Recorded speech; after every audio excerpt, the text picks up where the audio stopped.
Bonjour à tous et à toutes. Eh bien, je viens pendant ce temps du Triduum pascal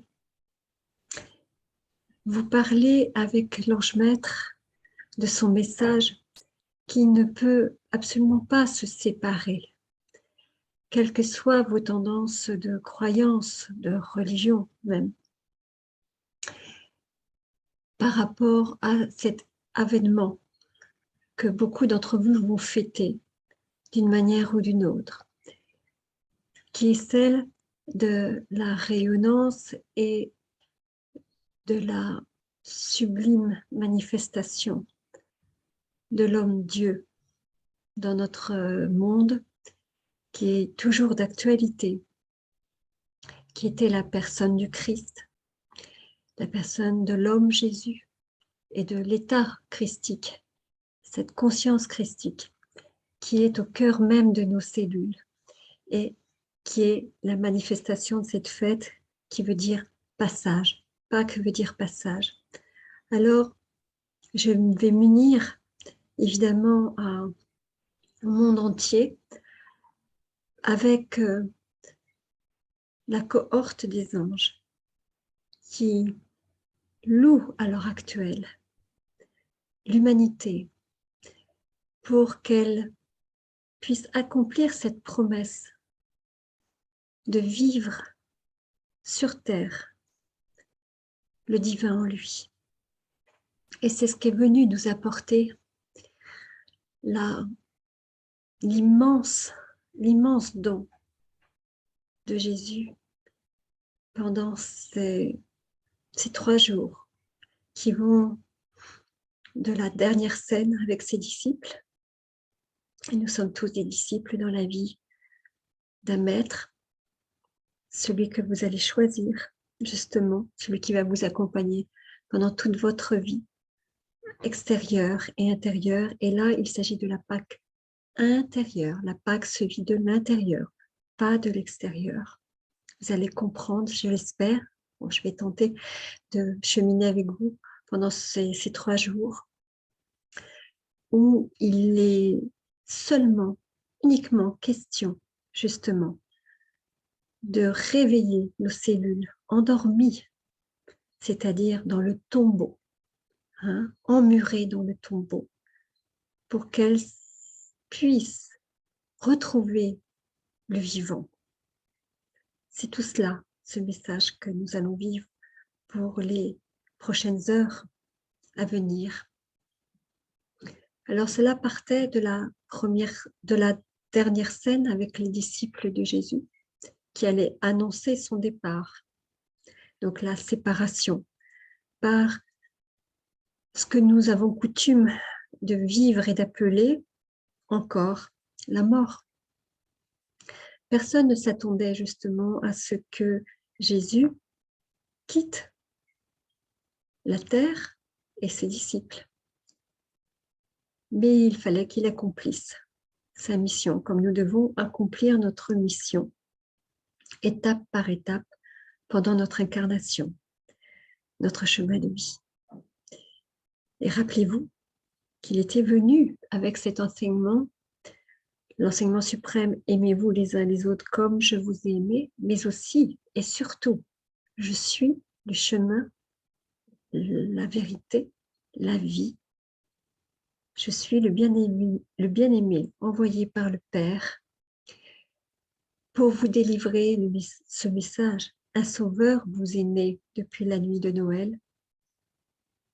Il viendra vous délivrer. Je suis la lumière du monde, disait-il.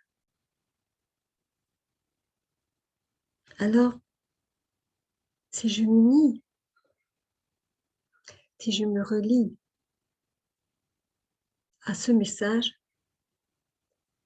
et un ange, maître ou autre, grand archange, a trouvez-leur la résonance et le nom qui vous convient dès l'instant où vous reconnaissez simplement, intérieurement, extérieurement, que cette énergie divine est porteuse de vie, d'une vie renouvelée.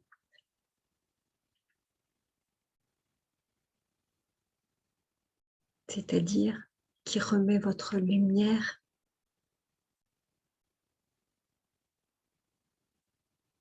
et vous donne accès à la vie divine.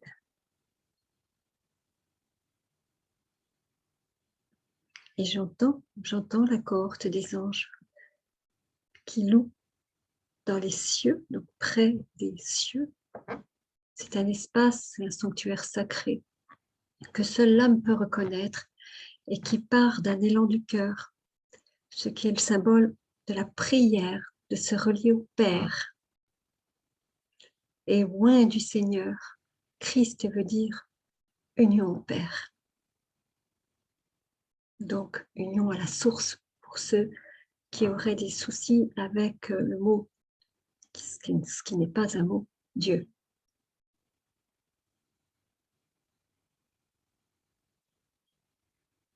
Père, je te loue de tout mon cœur, de toute mon âme, de tout mon esprit,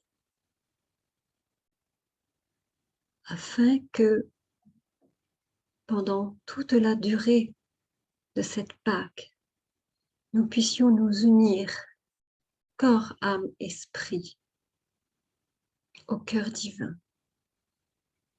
en mémoire de Jésus, notre Seigneur, qui a donné sa vie pour nous. Amen.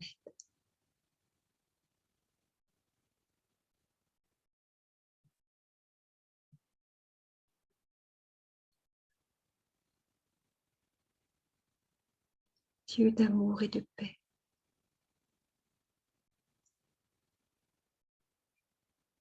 j'entends la voix des anges qui s'unissent à nous et qui, sublime et rayonnant,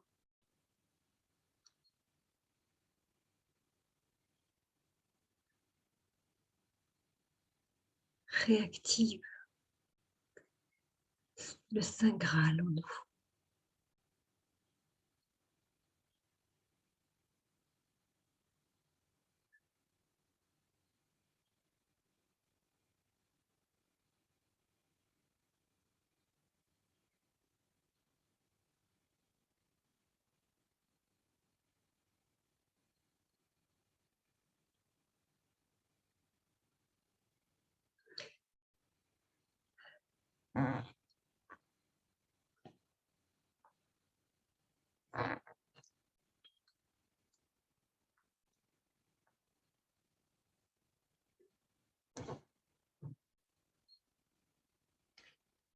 Alors, il m'a été demandé,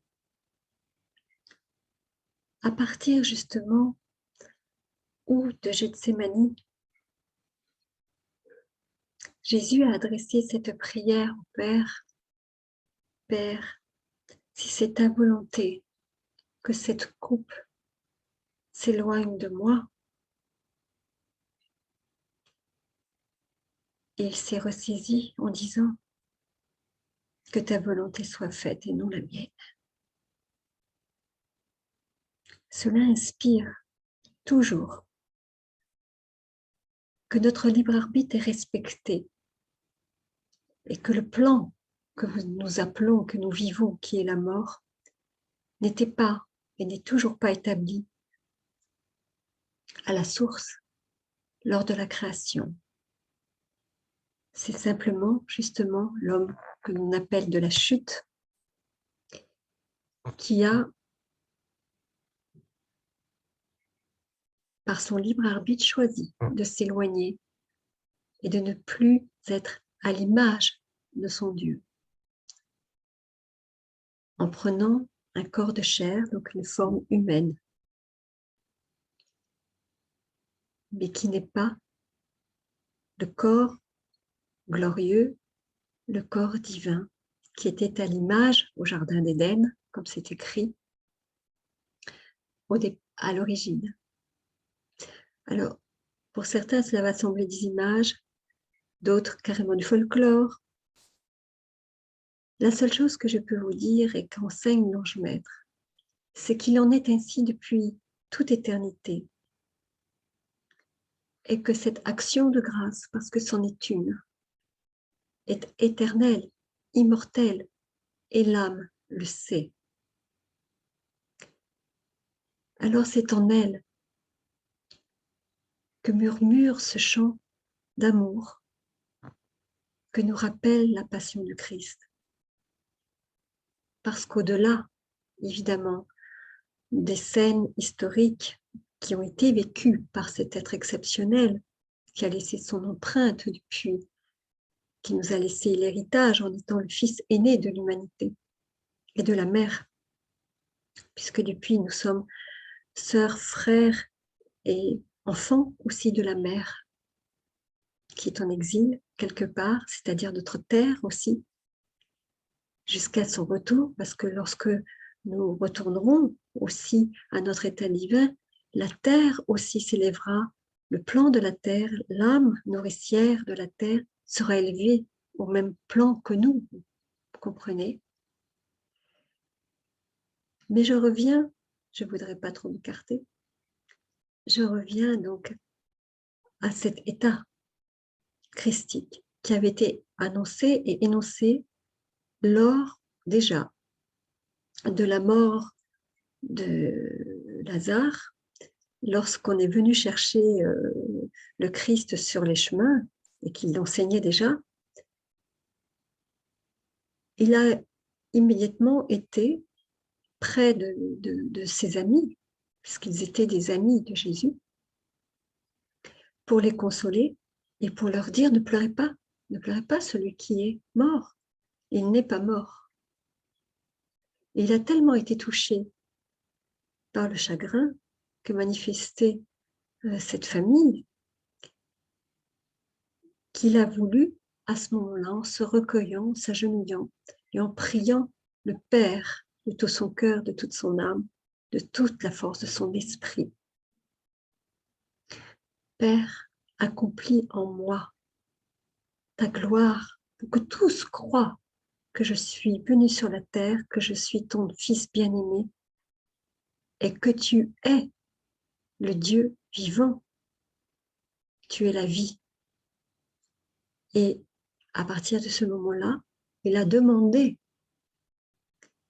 qu'on ôte la pierre du tombeau et d'une voix forte, il s'est adressé à Lazare en lui disant « Lazare, lève-toi, sors de ce tombeau. »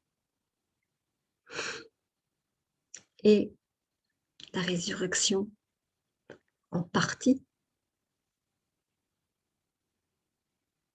fut visible aux yeux de tous. Et là, on s'est interrogé, qui est cet homme qui est capable d'accomplir une chose telle que celle-là?